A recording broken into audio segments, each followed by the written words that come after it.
Hello everyone, this is Colleen Francis at Engage Selling Solutions. Thanks so much for joining me today on our sales leader strategy. So recently I was working with a client on a new program and I got the opportunity to interview a few of their sales managers to determine what does top performance look like versus not so top performance inside the sales management structure. One thing really bubbled to the surface here, and that was transparency of data.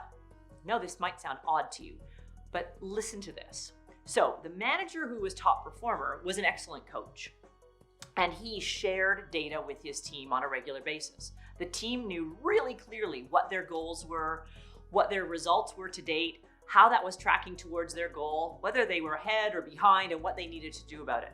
He kept those goals, that data, transparent. He either showed it to them on a regular basis, had other people show it to them on a regular basis, or had the data available real time in multiple formats, hard copy, soft copy. The managers that were not so successful weren't really bad coaches. They had the skills to be a coach, but they didn't share the data. They didn't tell the team what the actual goal was. They often didn't share the results to the goal.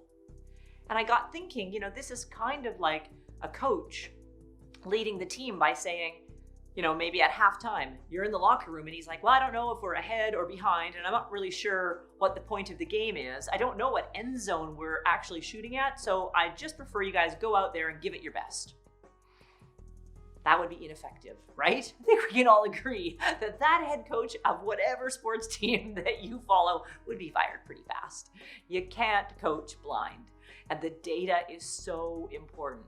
Share with your team what their goals are, and on a regular basis, show them the progress that they're making to hit their goals. If you know if they're ahead or behind, show them that.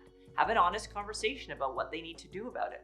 Let the team know where they stand on the whole team goal. They'll feel a part of something. They'll transition the way they feel about you to one of respect, knowing that you're there to help them hit their own corporate and personal goals. Thanks so much for joining me on today's Sales Leader Strategy. For more conversations on topics just like this, visit us now at engageselling.com or engage on our social media platforms in our communities on LinkedIn, Facebook, YouTube, and Twitter.